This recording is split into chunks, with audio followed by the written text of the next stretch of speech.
Seja muito bem-vindos ao Mesa de Debates. Aqui quem está falando é o Guilherme. Vamos que vamos, pessoal, dar continuidade aqui à nossa programação da semana, conversando aí sobre diversos temas, debatendo, né, falando aí sobre diversas questões sobre os movimentos e também, né, questões aí de extrema importância que precisam ser conversadas. Então vamos falar aqui com o Dimitri Salles, né, ele que é da Condep, né? Vamos falar aí sobre várias questões aí, direitos humanos, né? Falar um pouco aí sobre as instituições e tudo mais, né, com o Dimitri. Então, sem muita enrolação, sem muita demora, né? Passo a palavra aí para o Dimitri, né, se apresentar antes da gente começar o nosso bate-papo. Oi, Guilherme, tudo bem? É um prazer estar aqui conversando com vocês. Eu sou Dimitri Salles, eu sou advogado por formação, professor de Direito, ministro aula de Direitos Humanos e Direito Constitucional. Tenho mestrado e doutorado em Direito e atualmente eu presido, já na reta final, concluindo aí a tarefa de presidir o Conselho Estadual de Defesa dos Direitos da Pessoa Humana do Estado de São Paulo, CONDEP. Então, também atuo na Assembleia Legislativa como assessor parlamentar, essa Assembleia Legislativa de São Paulo, junto à deputada Beth Saão, e sou advogado também. Certo, Dimitri. Dimitri, primeiramente, né, quando a gente fala aí de direitos humanos, né, o que nós estamos tratando exatamente, né? Que essa palavra aí existe muita confusão em torno dela, de gente oportunista que fala muita bobagem, né? Gostaria de saber o que significa, né, para a gente começar o nosso papo, né? O que é direitos humanos? Então, eu costumo dizer que os direitos humanos eles se constituem como um pacto da sociedade humana, da civilização humana, em torno daquilo que desejamos enquanto sociedade. Na verdade, para a gente começar a falar de direitos humanos, a gente tem que começar a dizer que o nascedouro dos direitos humanos, o ponto de partida dos direitos humanos, são os desejos humanos. Desejos esses que não são reconhecidos individualmente, mas na convivência coletiva da sociedade. À medida que a gente vai reconhecendo desejos em comuns, nós vamos adotando, empregando forças, adotando meios para que esses desejos se tornem realidade. E a forma com a qual nós tornamos esses desejos realidade é através dos direitos humanos. Então a gente deseja uma sociedade igualitária. É nosso desejo que não haja discriminação, racismo, homofobia, transfobia. A gente então empreende lutas para conquistar direitos humanos a favor desse desejo. E assim a gente vai renovando os nossos desejos. À medida que a sociedade avança, à medida que nós vamos descobrindo novos conhecimentos tecnológicos, à medida que a gente vai constituindo novos padrões civilizatórios, nós vamos renovando os nossos desejos e, portanto, renovando as lutas por novos direitos humanos. Então, a primeira coisa que a gente, quando fala de direitos humanos, a gente precisa deixar desenhado ou compreendido é que os direitos humanos eles nascem de uma interação em sociedade, em coletividade, de uma interação dos nossos desejos. E a partir daí eles se constituem como uma pauta civilizatória. Os direitos humanos não pertencem a um só segmento da sociedade. Os direitos humanos não são presente de uma autoridade divina ou de uma autoridade política. Os direitos humanos nascem das lutas dos povos a partir de projetos civilizatórios. E quando falham esses projetos, falha o próprio caminhar da humanidade. Quando a gente diz que direitos humanos é direito para proteger bandido, quando a gente estigmatiza os direitos humanos e deixa de cumprir essa agenda, essa pauta em defesa da civilização, há retrocessos da própria civilização. Entendendo os direitos humanos, Guilherme, como uma pauta civilizatória, a luta deixa de ser uma luta específica de militantes de direitos humanos, da turma dos direitos humanos, vem os direitos humanos, passa a ser uma luta da própria sociedade humana. Então a gente luta, por exemplo, pela universalidade da saúde. A gente luta para que as pessoas não sejam escravizadas. Parece estranho falar isso, mas ainda hoje há escravidão no Brasil. Ela se adaptou, ela se modernizou, mas ainda há pessoas trancafiadas sendo exploradas no seu trabalho, no seu labor. Então, quando a gente luta contra discriminações, violência, a gente está lutando por uma pauta que é universal, que é de toda a sociedade. Então, quando as pessoas chegam para a gente e dizem direitos humanos é coisa de defender bandido, essas pessoas estão, na verdade, estigmatizando com uma ideologia contrária aos direitos humanos. Mas o que elas mais fazem, sobretudo, é impedir a construção de uma sociedade pautada por os desejos coletivos, os desejos que nascem os direitos humanos. Certo. Exato. Você já tocou no ponto aí da minha segunda pergunta, né? Essa bobageira, né? Essa criminalização, digamos assim, que fazem aí sobre o tema dos direitos humanos. Gostaria que você entrasse um pouco mais. Faz sentido, né? Essa turma que fala, direitos humanos para humanos direitos? Só peço para ligar o microfone, Timmy. Vamos lá. Não faz sentido. Sob o ponto de vista da lógica do que são os direitos humanos, né, que se constitui como um compromisso civilizatório, não faz sentido você atacar os direitos humanos. Agora, quando a gente para entender esses discursos, a gente vai compreender que eles estão inseridos numa lógica de disputa tanto ideológica quanto disputa política. Nós vamos entender que esses discursos eles estão inseridos num contexto de uma disputa, por exemplo, de partidos, uma disputa política que tenta sobrepor governos, porque, na essência, você se colocar contra direitos humanos é um contrassenso. Mas quando você acredita que direitos humanos não servem, você de alguma forma legitima que pessoas continuem sendo escravizadas, você legitima que ainda haja violência contra mulheres, que agora saíram mais dados que aumentou o número de estupros no estado de São Paulo, no Brasil como um todo, mas no estado de São Paulo também. Então, o que essas pessoas fazem é uma disputa ideológica, a partir de perspectivas ideológicas, a partir de visões de mundo. E nisso elas jogam os direitos humanos como sendo uma pauta só da esquerda, como se não houvesse uma preocupação da direita, ou não devesse haver uma preocupação da direita em proteger direitos humanos. É um equívoco que se presta tão somente para disputas pontuais, momentâneas, e evidentemente não contribui para o avançar da marcha histórica em favor de toda a humanidade. Eu tenho insistido nisso porque, por exemplo, quando a gente vê, vamos pegar um tema muito polêmico, os ataques ao padre Júlio Lancelotti. Todo o trabalho que o padre Júlio faz é muito valoroso, é muito louvável. Há uma dedicação, uma devoção para poder proteger as pessoas mais carentes. Pessoas que não são vistas pelo Estado. São pessoas que são consideradas zero econômico, que não produzem riqueza. São pessoas que não possuem casa, que não possuem comida, que não possuem trabalho, que não possuem o mínimo, uma vestimenta, o mínimo de dignidade. Porque são pessoas que o Estado não enxerga, muitas vezes porque são negros ou são pobres, ou porque não produzem economicamente, não tem um certo, entre aspas, valor de produção econômica. Então elas ficam à margem da sociedade. E aí elas são vistas como marginais, como criminosos. Pode até ser pessoas que cometam crimes, mas isso não exclui deles o direito a ter direitos. E aí quando o padre Júlio faz todo um trabalho que, de alguma maneira, tenta suprir aquilo que o Estado não realizou, aparece um monte de gente para atacar, dizendo que está defendendo o bandido, que esse tipo de gente não presta. No fundo, é uma disputa ideológica para manter um certo status quo na qual rejeita a parcela da sociedade e preserva um Estado excludente, defende um Estado excludente.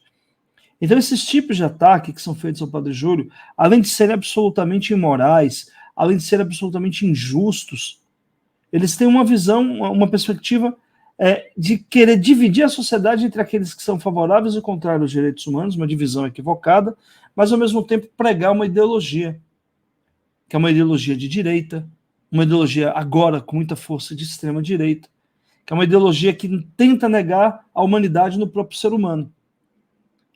E a pauta dos direitos humanos, ela tem que transpassar essas ideologias, ela deve dialogar com todas as ideologias.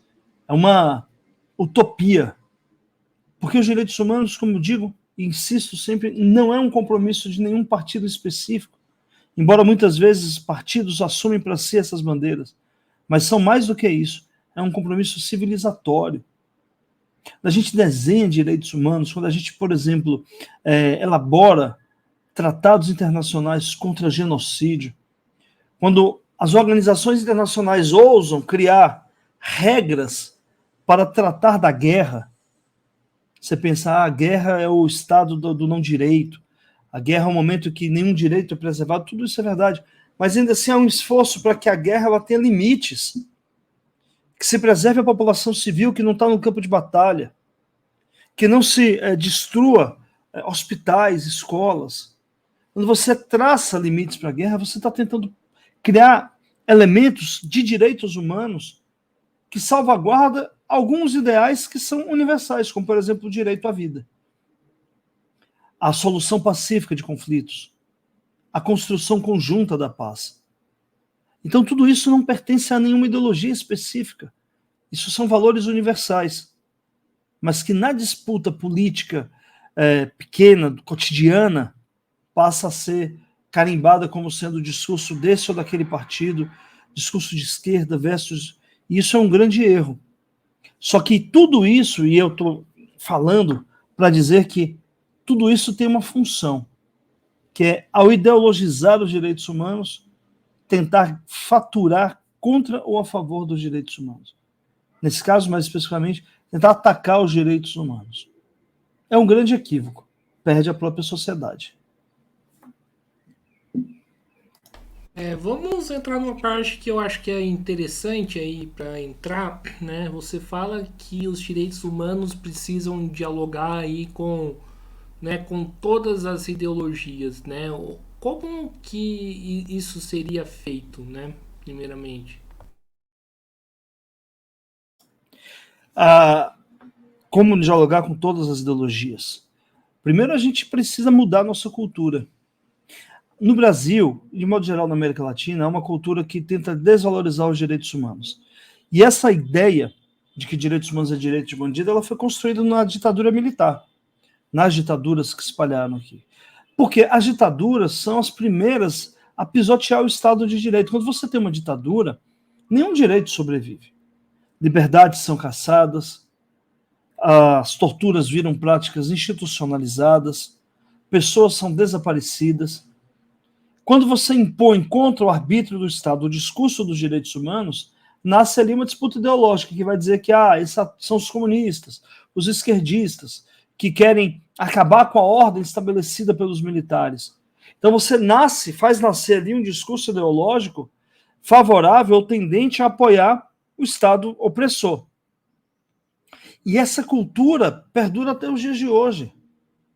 É muito comum a gente ouvir pessoas falarem, vem os direitos humanos, ou vocês os direitos humanos, sem conseguir contextualizar bem o que está dizendo. Quando a gente defende a reforma agrária, nós não estamos defendendo a quebra da propriedade. A gente está aplicando aquilo que está na Constituição, que a propriedade, embora deva ser preservada, a ela deve ser atribuída obrigatoriamente uma função social.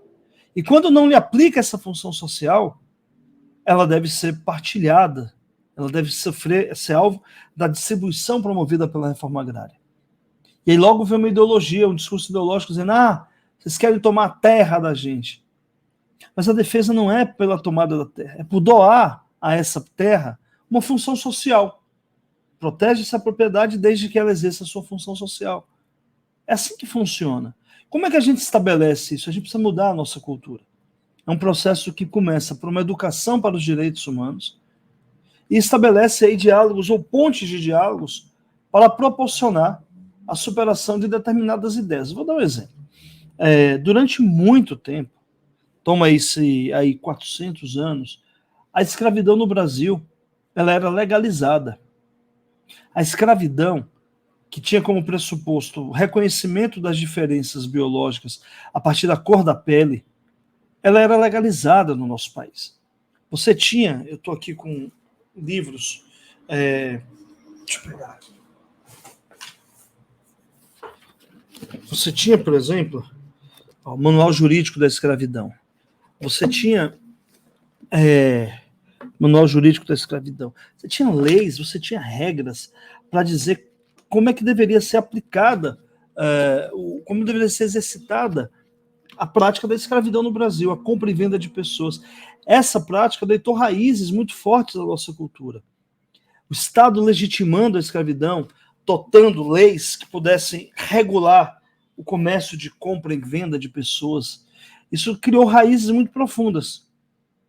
Hoje em dia, a gente já não reconhece como bacana você escravizar pessoas. A gente ainda tem pessoas que são escravizadas no Brasil. Mas, no geral, há uma cultura de que não se pode discriminar. No geral, as pessoas não admitem ou não têm orgulho de serem racistas, embora muitos ainda sejam. Embora o racismo seja muito presente. Como é que a gente enfrenta isso? Primeiro, medidas legais que criminalizem as condutas de ódio, as condutas violentas. Assim a gente fez com a Lei Maria da Penha, a decisão do Supremo que criminalizou a homofobia, a transfobia. Você cria instrumentos jurídicos que servirão para estabelecer limites às condutas, preservando os direitos humanos. Então você não pode admitir o racismo. O racismo ele passa, a partir de 1988, a ser crime imprescritível e inafiançável. Alguém que comete racismo, ele será procurado e punido por quanto tempo for necessário, porque é um crime que não prescreve. E também não se negocia a prática racista por uma fiança, ele é inafiançável.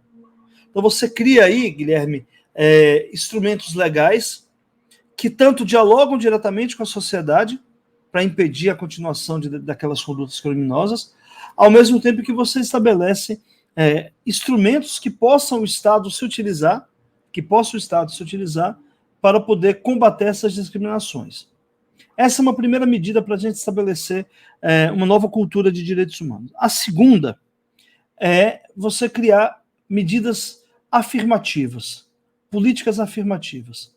Você institui mecanismos de superação da desigualdade. Todos somos iguais perante a lei, porém, na prática, nós somos diferentes. E muitas vezes essas diferenças podem ser exaltadas, por exemplo, as diferenças no esporte, ou elas servem para gerar desigualdades, discriminação. Quando as nossas diferenças geram discriminação, desigualdade e violência, é preciso adotar medidas que compensem, chamadas medidas compensatórias, para levar essas desigualdades a uma condição de igualdade material.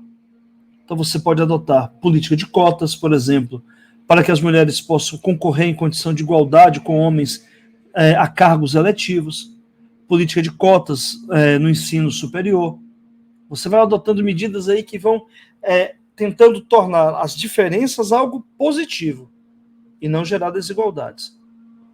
A terceira ação são medidas de estímulo a uma cultura de valorização de direitos humanos. Por exemplo, aqui em São Paulo tem o Memorial da Resistência. Ele foi instalado onde funcionava o prédio do DOPS, Departamento de Ordem Política e Social, que funcionou durante a ditadura como um centro de prisão ilegal e de tortura. Muita gente passou por lá, muita gente morreu sob tortura. E esse prédio foi transformado em um espaço de memória, para que a gente possa ensinar à sociedade as condutas que aconteceram ali, reprovar essas condutas e dizer que nunca mais admitiremos uma ditadura com torturas, com estupros, com desaparecimento forçado de pessoas. Iniciativas como essa são importantíssimas. Homenagear quem de fato foi herói deste país e não homenagear torturadores, não homenagear quem estimulou e que deu causa a uma ditadura militar. Assim a gente troca o nome de ruas. O elevado João Goulart antigamente chamava elevado Costa e Silva, que foi um ditador brasileiro, o segundo ditador depois do golpe de 64. Não, a gente não pode homenagear ditadores, a gente precisa homenagear quem de fato defendia a democracia. Por isso, transformar o elevado Costa e Silva para o elevado João Goulart, presidente democrático que foi deposto pelo golpe de Estado. Assim a gente vai criando uma nova cultura, estabelecendo novos diálogos, possibilitando que a sociedade possa rever certos comportamentos e valores. Então, hoje em dia, não é comum você ver pessoas se orgulhando de serem racistas. As condutas racistas ainda existem, mas com todo o processo de criação de normas jurídicas, de adoção de políticas afirmativas, de cotas, a criação do Estatuto da Igualdade Racial, de leis que promovam direitos, vai ajudando a mudar essa cultura de violência racial.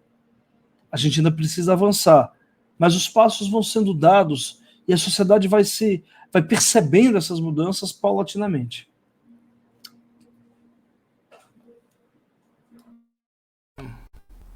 Vamos aí para a próxima pergunta, né? É sobre essa mudança, né, de cultura aí que você coloca, né? Como fazer isso na prática, né? Porque o outro lado, né, que está pregando, né, o discurso contra, né, os direitos humanos, ele é muito forte, né? Porque é, ele é muito forte, né? E tem uma hegemonia, por exemplo, desde as redes sociais, desde né, em outros lugares também muito presente. Como combater isso? Você Não pode muito mais adotar radicalmente. aí, você pode adotar, por exemplo, legislações. Você não pode admitir, por exemplo, que uma travesti seja violentada, agredida, e isso fique impune. Você não pode admitir que uma violência constante contra as mulheres resulte numa cesta básica. Você tem que punir as violações a direitos humanos. Os direitos humanos já estão previstos em tratados internacionais, estão previstos na nossa Constituição Federal. São direitos que estão assegurados. Quando há violações de direitos humanos, essas violações elas devem ser punidas. E quando o Estado não pune, passa um recado muito ruim, que é o recado da impunidade. O que significa que é como se estivesse estimulando a continuidade daquela prática. Isso não é cabível, isso não é permitido. Então, essa é uma questão que me parece muito importante. O processo de punição como um processo pedagógico, não apenas como um ato de a punição pela punição, mas como um processo pedagógico. E a segunda coisa é estabelecendo diálogos com a sociedade. Você pode estabelecer, por exemplo, mecanismos de educação para direitos humanos. Você pode estabelecer pactos sociais. Um pacto contra o fim da violência, um pacto pelo fim da violência contra as mulheres, por exemplo. Você envolve o Ministério Público, Defensoria, os poderes do Estado. Você adota medidas para fortalecer delegacias das mulheres, por exemplo, pensando no pacto pelo fim da violência contra a mulher. Então você tem aí diálogos que vão sendo estabelecidos e paulatinamente vão criando novas culturas. Há resistência? Certamente. Mas eu não vejo, Guilherme, na minha experiência de direitos humanos, e olha que vão mais de 30 anos atuando com isso, eu realmente não vejo alternativas senão você estabelecer diálogos transversais que estabeleçam aí a possibilidade de semear a nova cultura. E aí também não dá para deixar de lado medidas legais, tanto compensatórias quanto punitivas, quando necessário, nos marcos do punitivismo cabível. Eu digo isso porque muitas vezes as pessoas falam, mas não dá para aumentar as leis, lei de Código Penal não resolve muita coisa. Eu também acho que o Código Penal não resolve muita coisa. Ele é mais um instrumento de controle social, disso eu não tenho dúvida. Mas ele pode ser instrumentalizado para poder estabelecer novos diálogos. E é por isso, por exemplo, que eu defendo a criminalização da homofobia e da transfobia. Quando a gente, há uns 15 anos, mais ou menos, quando a gente fazia ações aqui em São Paulo para combater os grupos de extermínio, no ano de 2006, quando teve um professor de filosofia que foi agredido na Rua da Consolação por 5 skinheads, ficou todo machucado, perdeu dentes, o rosto todo machucado. E a gente conseguiu, eu trabalhava na prefeitura, junto com a delegacia especializada, nós conseguimos individualizar as condutas, identificar os agressores. A maior dificuldade não foi nem tanto identificar os agressores. A maior dificuldade foi convencer o Ministério Público a propor a prisão preventiva dos agressores. Isso porque o promotor então dizia para a gente que não havia uma lei que especificasse a conduta homofóbica e que, portanto, poderia autorizar a prisão. A conduta por si só era muito violenta, mas dentro da lei não autorizaria a prisão. Quando a gente, anos depois, criminaliza a homofobia e a transfobia, eu entrego na mão desses promotores e promotoras, entrego na mão de delegados, de juízes, juízas, instrumentos para que eles possam olhar para aquele crime e dizer: há algo além do que uma mera agressão.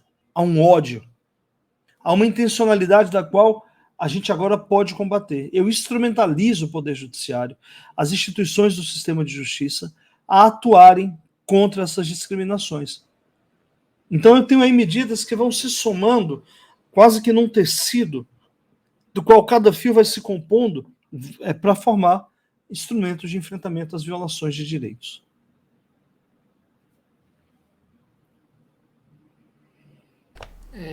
Certo, Dimitri, só peço para desligar aqui o som.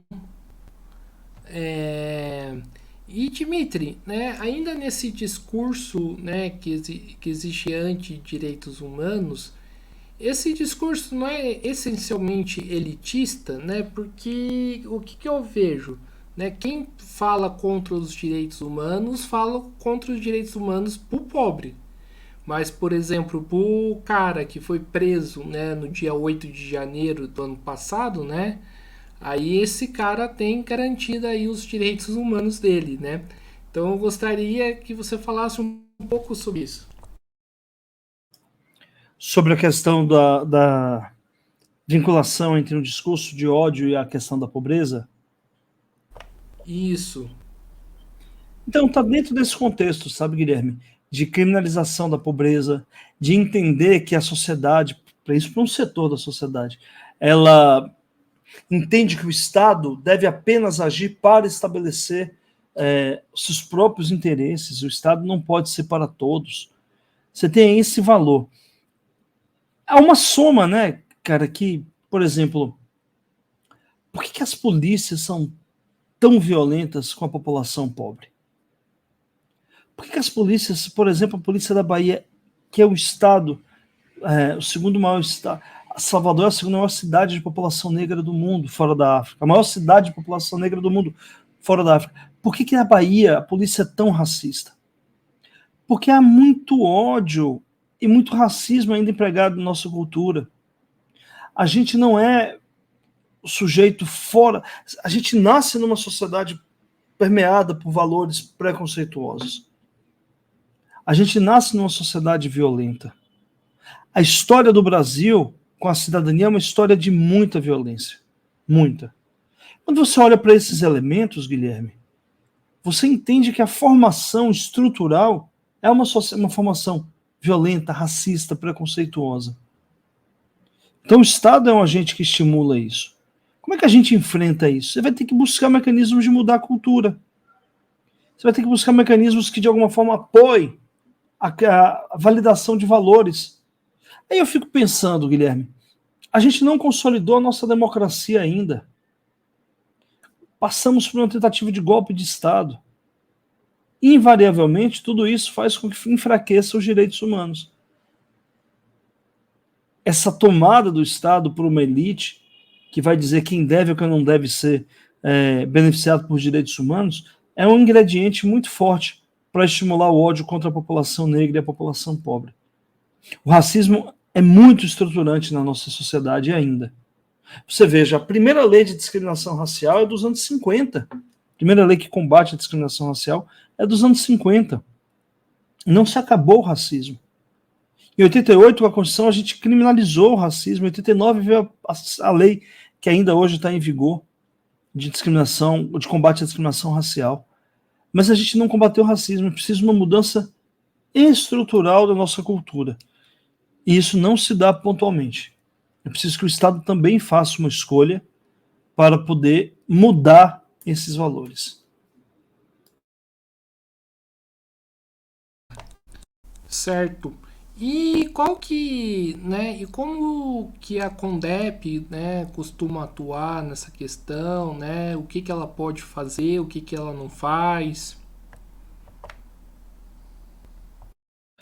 O CONDEP é um Conselho Estadual de Direitos Humanos. Ele tem um papel de a partir dos seus integrantes, acompanhar a política de direitos humanos no Estado de São Paulo, mas, sobretudo, ele tem um papel, acompanhar, monitorar e aí dialogar sobre a política de direitos humanos, mas, sobretudo, ele é o órgão que recebe as denúncias de violações de direitos humanos.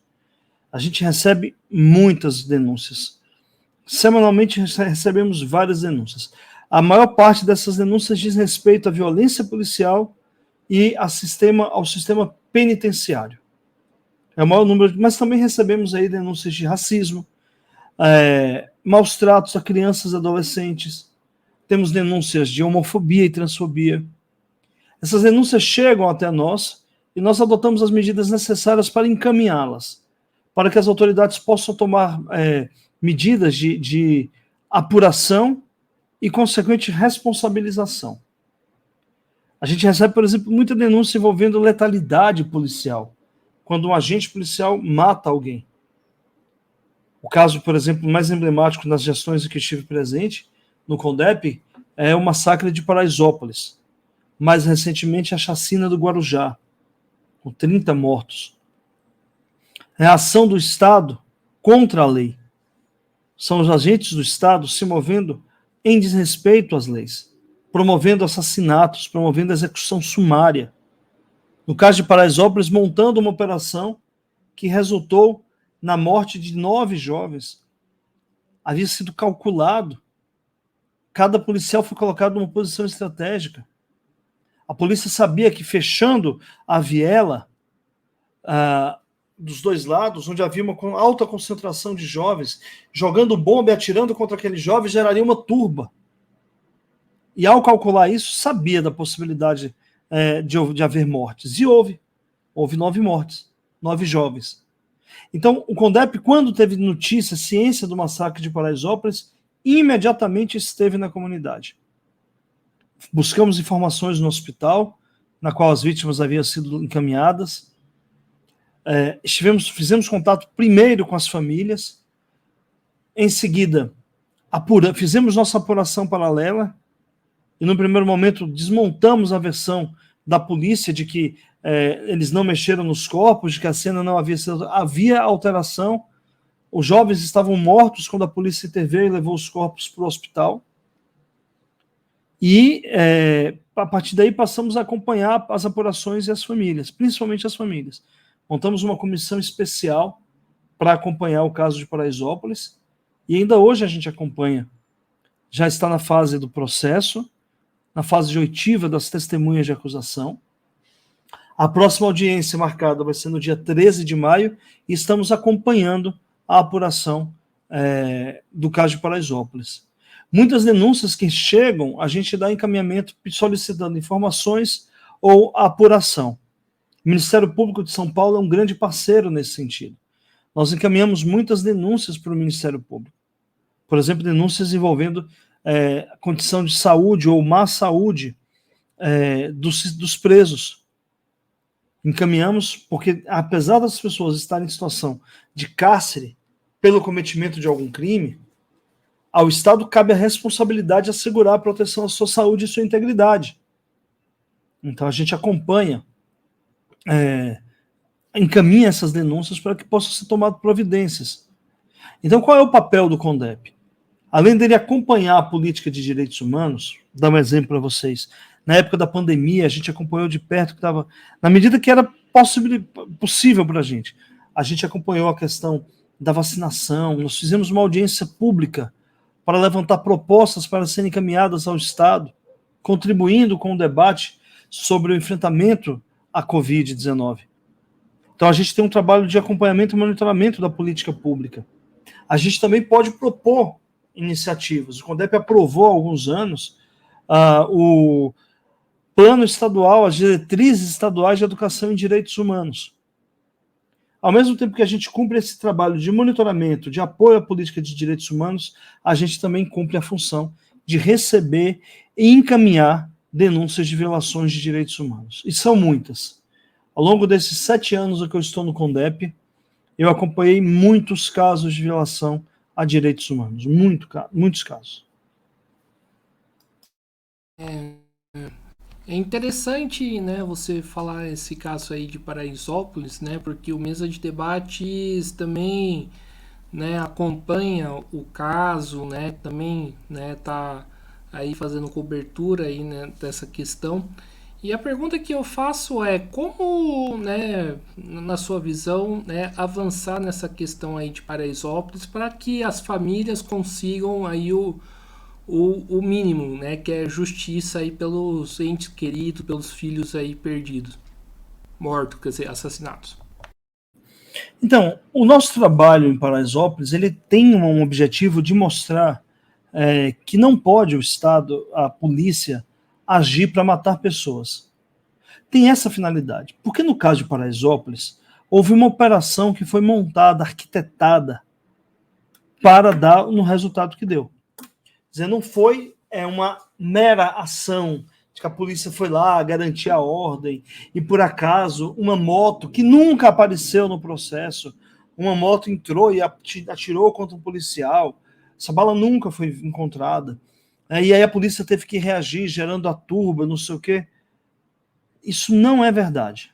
Então, o que houve, na verdade, foi a polícia montou um esquema para, naquela noite, no contexto da chamada Operação Pancadão, que tinha uma finalidade de coibir os bailes funks na cidade. A Operação Pancadão tinha essa finalidade. Já havia tido denúncias de agressão, de violência policial em outro momento no contexto da Operação Pancadão. Então, naquele contexto, a polícia agiu sabendo do que estava fazendo. Qual é a nossa atuação? É mostrar que a polícia não pode montar operações, agir contra a população, apostar na morte das pessoas. Punir os policiais de Paraisópolis será uma atitude não só para garantir a justiça, mas também uma atitude pedagógica. Até agora, a Secretaria de Segurança Pública, que poderia ter levado adiante a apuração administrativa, cobrando a punição administrativa destes policiais, porque agiram contra os protocolos de atuação, porque violaram as regras de atuação da própria polícia. Até agora, a Secretaria de Segurança Pública não fez nada. Os 30 policiais continuam, aliás, menos um, continuam inabaláveis dentro da corporação. Saíram da atividade rua, foram fazer atividades administrativas. Perguntamos a respeito se ainda continuam em atividade administrativa. Não obtivemos resposta. Não obtivemos resposta. E, portanto, se a Secretaria da Segurança Pública não age, cabe ao Poder Judiciário agir. A nossa esperança em fazer justiça está na mão do Poder Judiciário. E aí, ao fazer justiça, nós não vamos só punir aqueles que atuaram contra a lei, deliberadamente para matar pessoas. Nós vamos dizer para a instituição policial que não compensa policiais agirem ilegalmente, violentamente. A gente espera que a decisão de Paraisópolis seja no sentido da condenação dos policiais. E essa condenação deve levá-los, os policiais que foram denunciados, devem levá-los à cadeia, como homicidas, como assassinos que são. E ao serem conduzidos à cadeia, dizer à corporação de que é preciso que a polícia haja dentro da legalidade, nos marcos das leis. Não pode a polícia se arvorar de ser a justiceira e paga com dinheiro público, utilizando instrumentos que são pagos com dinheiro público, matar pessoas. E olha, Guilherme, o caso de Paraisópolis é um caso que a gente acompanhou. Um caso. Quantos outros casos de pessoas que foram assassinadas pela polícia a gente já não acompanhou? Vários. O caso do jovem Lucas Lopes, em Sorocaba, morto sob tortura, na frente de todo mundo. As pessoas pedindo para o policial parar de bater. O Lucas, depois, quando foi dada a morte cerebral, a família só conseguiu doar as córneas, porque os órgãos todos do corpo estavam dilacerados, ele foi espancado na frente de todo mundo. O caso do jornalista Dinho, também em Sorocaba. E assim, diversos casos. Um outro jovem, aqui em São Paulo, que havia saído para comprar esfirra para a mãe, foi abordado pela polícia e imediatamente recebeu um tiro no pescoço sem que pudesse sequer descer da moto. Depois a polícia alegou que ele estava com uma arma na bermuda, e quando a gente provou que não havia bolso na bermuda para colocar uma arma, a bermuda desapareceu do inquérito policial. A gente precisa punir esses mal agentes da polícia como uma forma de dizer que não é admissível que o Estado haja fora da legalidade, contra a legalidade. Não é possível. Certo. E Dmitry, a próxima pergunta é, né, qual que é eu queria que você fizesse uma avaliação mais geral, né, de como que o governo do estado de São Paulo, né, o de Tarcísio, vem tratando essa questão dos direitos humanos. Olha, o governo do estado de São Paulo precisa melhorar muito em matéria de direitos humanos. Vamos começar a falar de uma questão simples. Combate à violência contra a mulher. Das 140 delegacias de mulheres no estado de São Paulo, apenas 11 têm funcionamento de 24 horas. As outras todas fecham à noite, que é quando os maiores índices de violência se dão à noite. As delegacias da mulher estão fechadas e fecham nos finais de semana. Você tem aí dados que provam que a violência contra a mulher ela é maior à noite e no final de semana, e o governo do estado fecha essas delegacias. O orçamento da Secretaria da Mulher é vexatório. Mal dá para bancar a infraestrutura administrativa da Secretaria. Não há investimento em direito das mulheres no estado de São Paulo. Estamos falando do maior estado da América, do Brasil, o maior estado do Brasil. O estado mais poderoso economicamente. Não tem nenhum cuidado com as mulheres. Não existe política LGBT no estado de São Paulo, de promoção dos direitos humanos da população LGBT, de promoção da igualdade dessas pessoas, de inserção no ambiente de trabalho. Não existe. Não existe política de enfrentar o racismo estrutural. Vamos falar do racismo estrutural, do racismo nas instituições. As políticas são precárias, insuficientes. Então, me parece que o Estado está muito ruim em matéria de direitos humanos. O diálogo do Estado com a sociedade civil, igualmente precário. Mas naquilo que nos toca muito fortemente, a questão da violência policial, por exemplo, o maior símbolo de que o Estado não está apostando numa política de segurança pública cidadã é a insistente decisão do Tarcísio em não comprar e não portar o policial das chamadas câmeras corporais. O que são as câmeras corporais? São instrumentos que o policial coloca aqui e que filma a atividade do policial.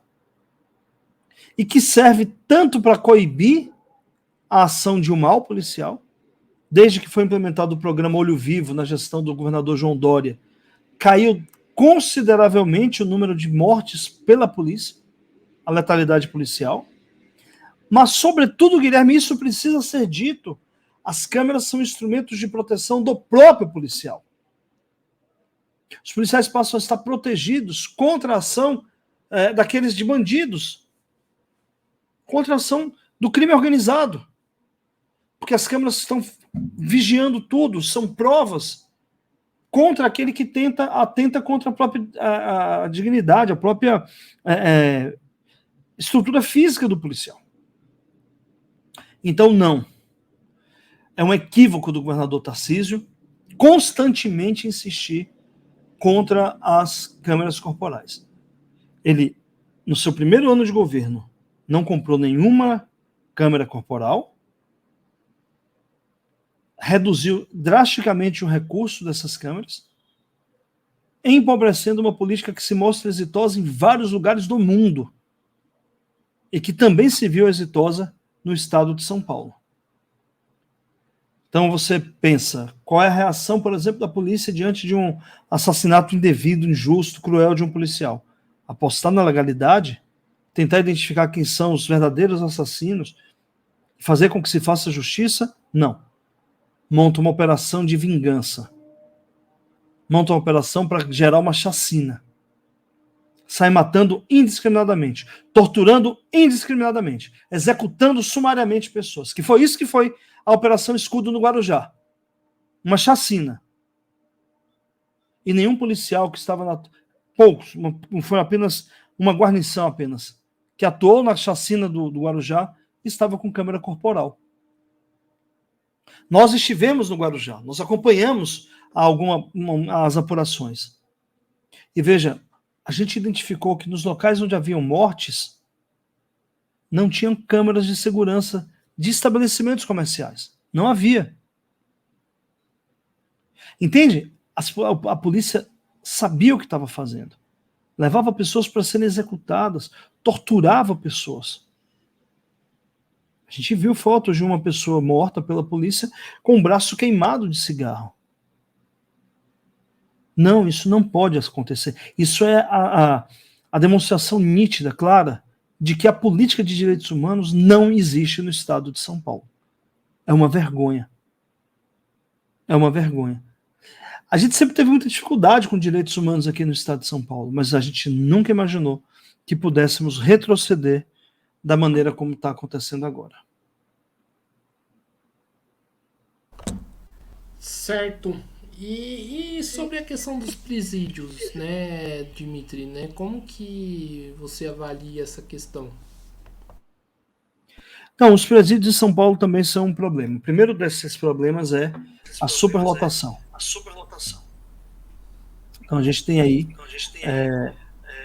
que voltou a fazer eco aí, a gente tem aí a superlotação dos presídios. E aí você vai ter problemas graves em razão disso.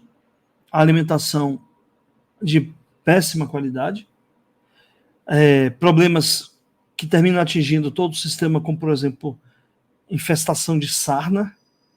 Esses são problemas corriqueiros. E a denúncia permanente de agressões físicas a presos. Em várias unidades, a gente recebe muitas denúncias relatando a má qualidade da alimentação, prática de tortura nas unidades penitenciárias e a baixa qualidade no sentido sanitário do termo, que gera aí, por exemplo, uma epidemia de sarna em determinada unidade penitenciária. Então esse é um problema. A gente sabe também que não tem uma estrutura adequada para atender as demandas de saúde no sistema prisional. E essa é uma das denúncias que a gente mais recebe, é a questão da saúde no sistema prisional. É uma situação grave, de fato.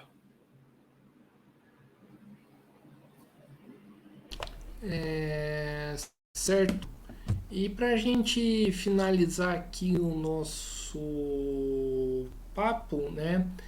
Ainda sobre a questão do sistema prisional, né? Existe uma visão aí, né, daqueles que são contra, né, os direitos humanos, de que presídio tem que tacar o terror em cima da pessoa que for presa, né? E com isso você deixa aí essa pessoa ao Deus do Ará. Na visão dos direitos humanos, da visão do CONTEP, para que serve um presídio? O presídio ele tem uma finalidade. Na sua origem, a finalidade... Não na origem, a origem era jogar pessoas, tirar as pessoas da sociedade. O presídio ele tem uma função, que é a função de ressocializar o sujeito. Ele é retirado da sociedade, colocado recluso fora, para que ali ele possa refletir sobre suas condutas e, a partir de iniciativas do próprio poder público, ressocializar. Porque como não é admitida a prisão perpétua no Brasil, uma hora ele vai sair da cadeia. E ele deve se reintegrar na sociedade de forma plena. Mas o que acontece na prática não é isso. Nós tivemos um problema sério na época do governador João Dória, da gestão do governo Dória, que estabeleceu censura de livros, ou que não permitia que os presos pudessem utilizar da remissão da pena, ou seja, diminuição da pena pela leitura. Isso é uma questão que está garantida na legislação da execução da pena, na legislação penal. Você pode ler livros, elaborar resumos sobre esses livros, e aí você tem diminuído alguns dias da sua pena. O que está por trás disso? Estimular a leitura, a reflexão crítica, a capacidade do sujeito produzir algo, e mais do que isso, você, por exemplo, ocupa a cabeça do preso. Dá uma destinação, alguma ação, iniciativa para que ele possa, inclusive, não se sentir um sujeito abandonado, amorfo. E aí você tinha censura de livros, você tinha a escolha de quais presos poderiam ser privilegiados, entre aspas, para ter acesso a esse programa. Aleatoriamente você decidia quem era o preso que poderia ter ou não acesso ao programa. E, paulatinamente, a redução da própria ideia de remissão da pena pela leitura. Então você enfraquece a ideia de reintegração, de ressocialização do sujeito. E aí as cadeias sempre se tornam, não é que agora se tornou, mas elas sempre foram espaços como um depósito de sujeitos indesejáveis. Depósito daquele que cometeu um crime que não serve na sociedade. E é um erro. É um grande erro. Agora, essa é uma lógica, há que se dizer, que ela permeia o país inteiro. O então ministro da Justiça na época,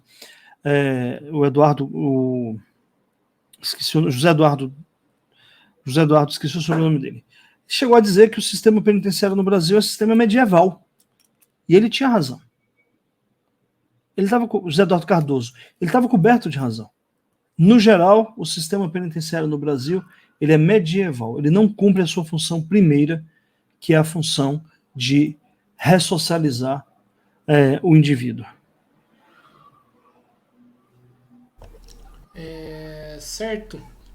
Então, acho que é isso aí, pessoal. Estamos encerrando aqui mais uma entrevista no Mesa de Debates. Quero aqui agradecer a participação do Dimitri, né? Gostei aqui do nosso papo e passo a bola aí para ele fazer suas considerações finais.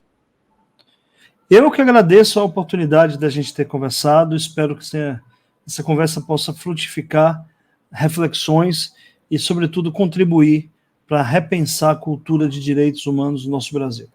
É uma luta que eu tenho, e eu não digo como pessoa, mas como sujeito coletivo, junto com tantos companheiros, levado adiante, que é a defesa dos direitos humanos como uma pauta civilizatória, como uma defesa da nossa sociedade humana.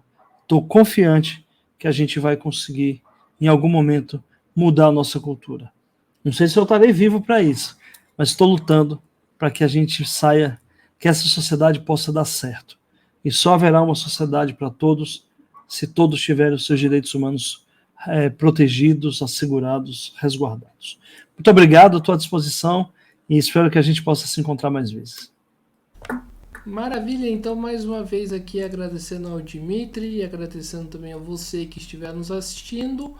Lembrando aqui para se inscrever no canal podcast Mesa de Debates de Tudo Pouco, acompanhe aqui o nosso trabalho, curta, compartilhe e comente aqui as nossas entrevistas, segue a gente nas redes sociais, Facebook, TikTok e Instagram, e quem puder contribuir aqui com o nosso Pix 385 007 028 00 CPF. Então aí, pessoal, por hoje é só. Um forte abraço. Vou voltar a ver o jogo, que o São Paulo acabou de marcar um gol na Neoquímica Arena. Um forte abraço e fui!